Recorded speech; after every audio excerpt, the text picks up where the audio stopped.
Is this thing on? Hello everybody, welcome along to another Feed the Beast Infinity Evolved Expert Mode with Technojock. We're down in the garden today, and as you can see it's been expanded a little bit. We've got a couple new additions here. Thanks very much to Phoenix. We did a deal the other day for lifetime rights to use my wither killing room. He was kind enough to give us tomato seeds and some lettuce seeds as well over here, both of which 10-10-10s. Yeah, if you haven't seen the video that Phoenix put up, then I recommend you go and have a look at that afterwards. We've also got potatoes, kiwi fruit rather, soy, and some wheat seeds. So we are looking at getting a little bit better food than what we've been subsisting on up until now. That kiwi fruit juice itself, ooh, that'd be horrible. Yeah, kiwi fruit juice has been doing us well, but it's time to upgrade to something a little bit better.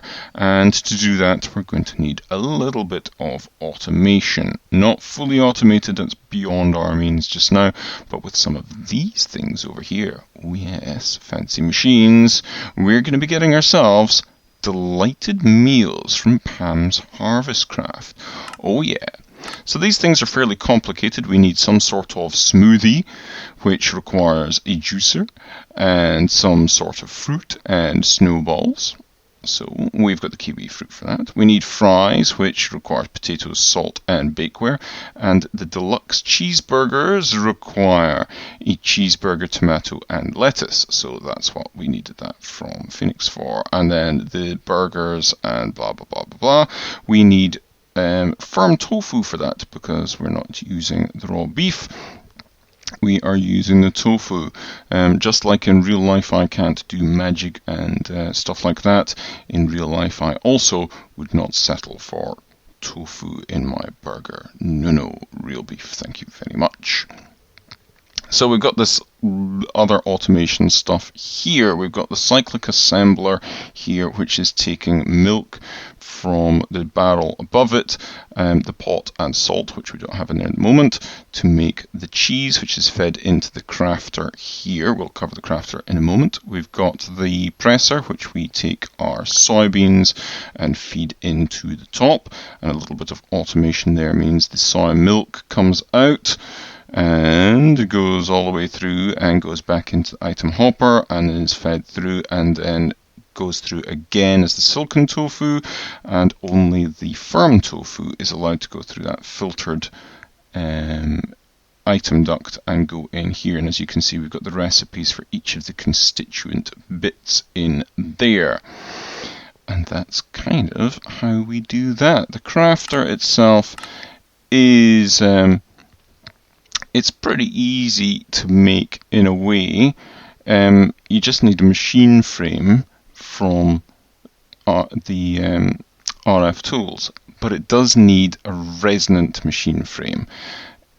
It won't take a basic one, it won't take the hardened one, anything like that. It has to be the resonant one. The recipe itself, as we covered before, pretty simple. It's just it takes such a long time and such a large amount of energy to make that, and then it's very simple from that point on. Surround that by stone, couple of redstone torches and a couple of crafting tables gets you your crafter tier 1, and then the same thing again but with the crafter in the middle takes you up to tier 2 and indeed tier 3. So it's so simple and easy to craft that. Why would you not do that? So yeah, we don't even use up all the recipes now. We've got a spare one there for something if we need to use it again in the future. And then we just pump all that stuff in and we get our delighted meals out. So yeah, looking really good over here. Oh yeah, the milk is coming from our cows, which are over in this corner.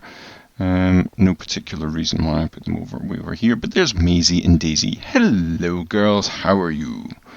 Yeah, I should probably put another drum or something there to stop them from jumping out, but they seem quite content in there for the moment, which is great. So next on the list of things to look at is this crafter here. So we've got the second one set up, and we're going to be using it for making some more leadstone solar panels, because we're going to need an awful lot more of them if we're going to upgrade our system to bigger and better solar panels before we get too much in the way of auto crafting done. So let's have a look in here. We've got it set up with glass panes. So we bung some glass in here. In fact, let's go and get some glass from over here. You'll see that this has been set up with some more of these Steve's Workshop crafting table things there, so that's very handy. So we'll take a bunch of that out of there. And if we bung this in here, you'll see very quickly, boop, it takes it and then makes it into the glass panes. So this is set up so that it will output into the internal buffer rather than the external buffer here, so it's ready to be crafted the next thing. You can also set it to keep, so it will never use the last thing in the inventory, so sort of save a slot for it. And then we make the photovoltaic cells with the glass panes, the electrotine and the iron nuggets. We've got iron nuggets in there.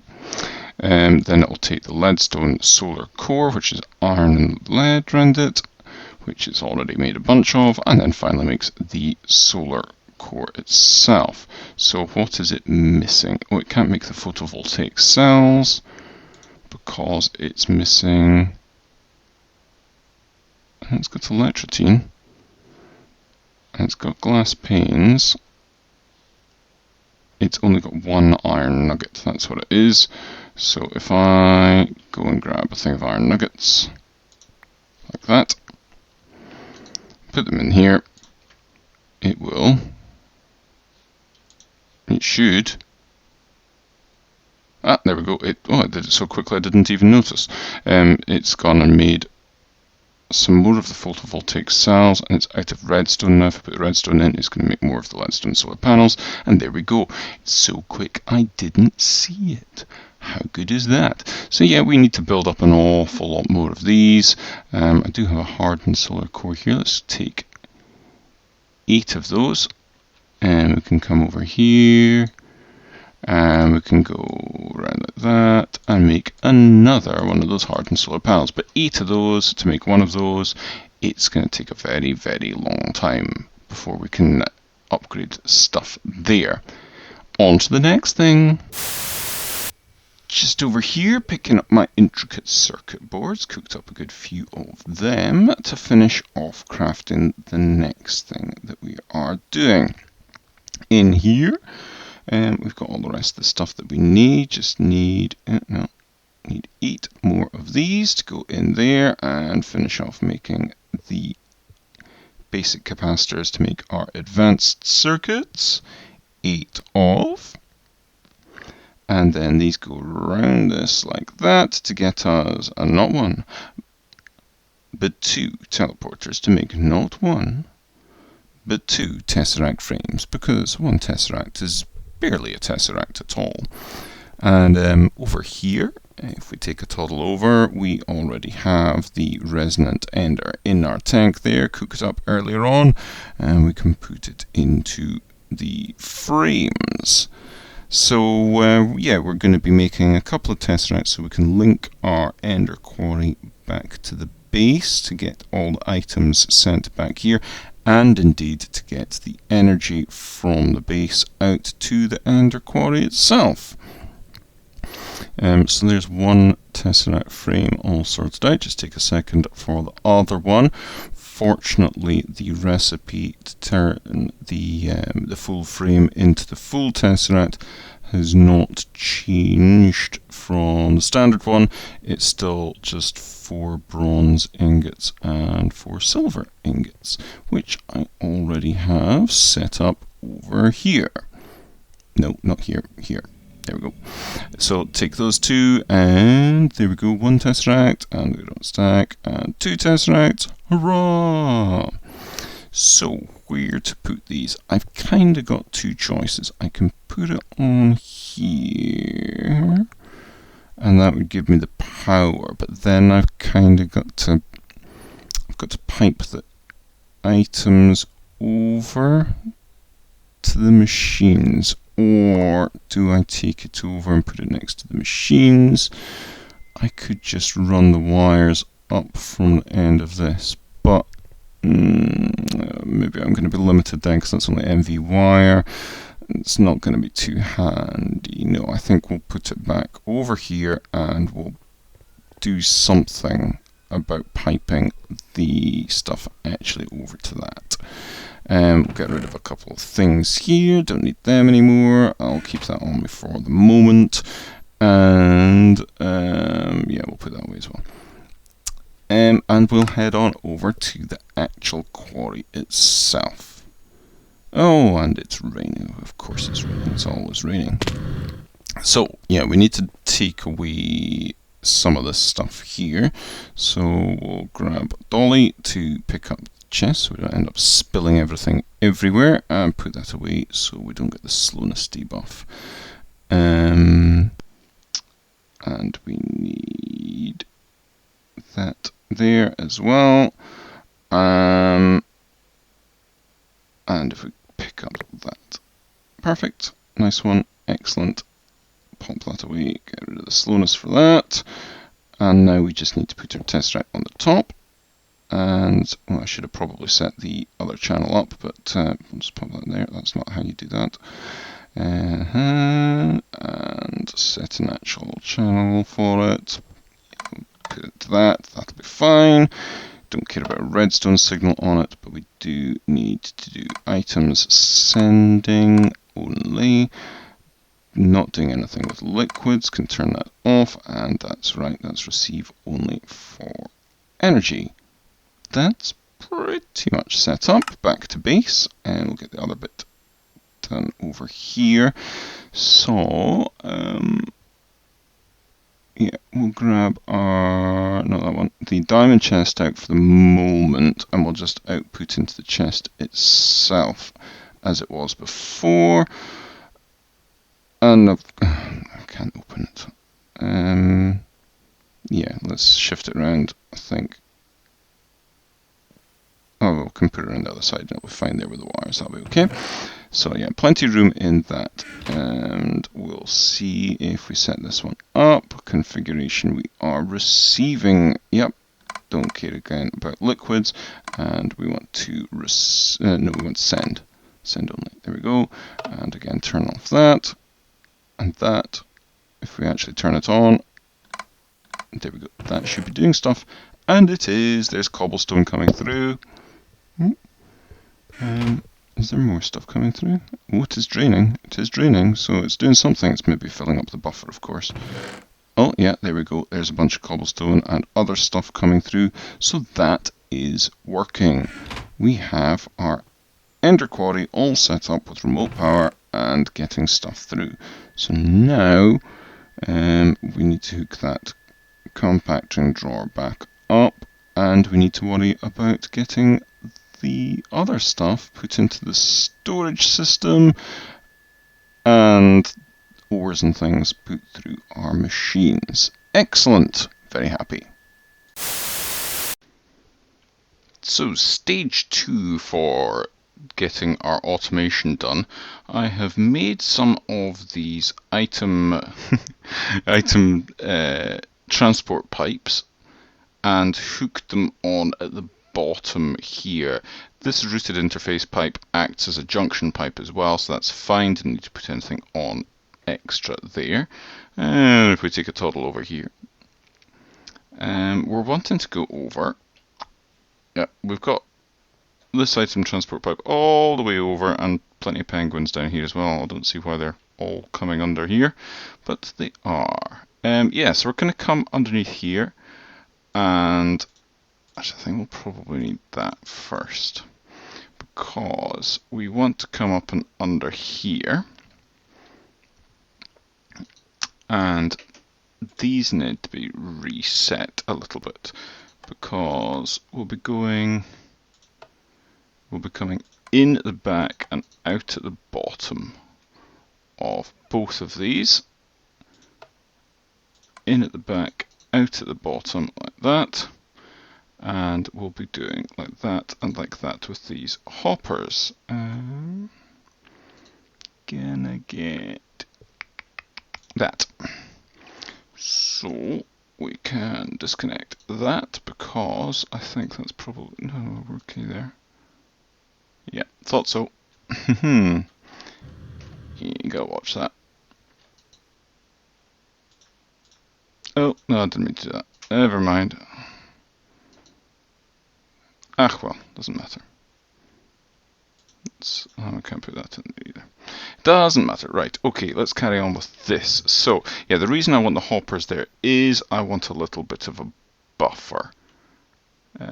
So, what we need is we've got 4 interface pipes, which we shall put on there for that, there for that, there for that, and there for that. So they are all hooked up. Yep, everything's green across the board.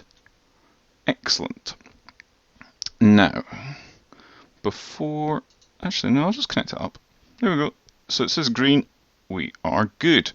Now we've got 4 item stock keeper chips.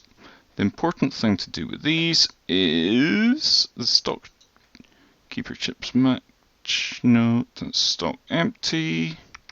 It's not that, it's the extractor chips. We've got 2 extractor chips, and they will be going in there and in there. That's all we need. I don't know why I've actually got 4 stock keepers. I only need 2. Right, so the extractor chips in any case. Orientation mode. We want from extraction is simulated from the downside, from the bottom, because these are ejecting from the bottom, so that's fine. And then matching mode and the filter mode, we want to change this from whitelisted to blacklisted.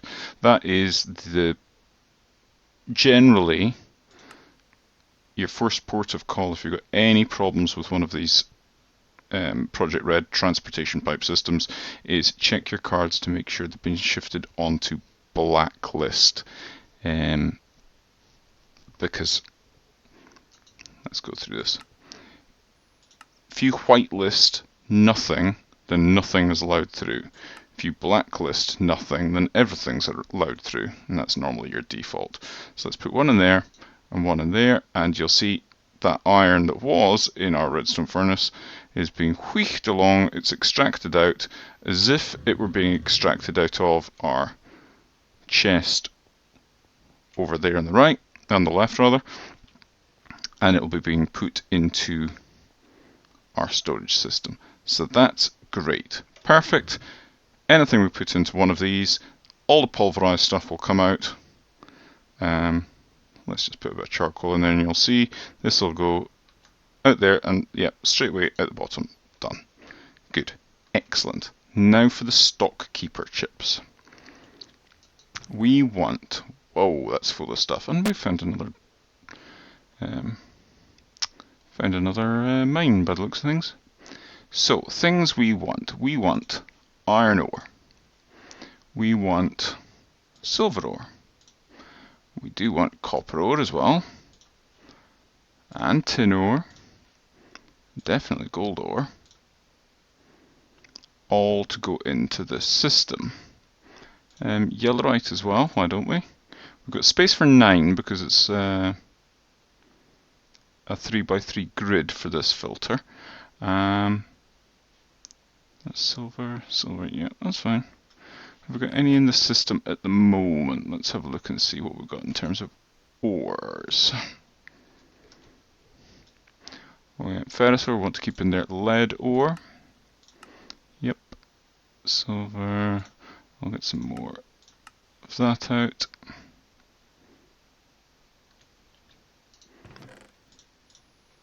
So, yeah, there we go. So, and lead. Perfect. Stop. Why is that being weird? No.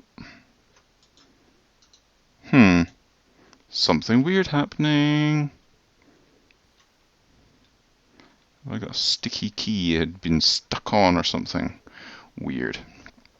Okay, let's go back over here, and with our item stock keeper chip, we want to keep a full stack of iron. Yeah?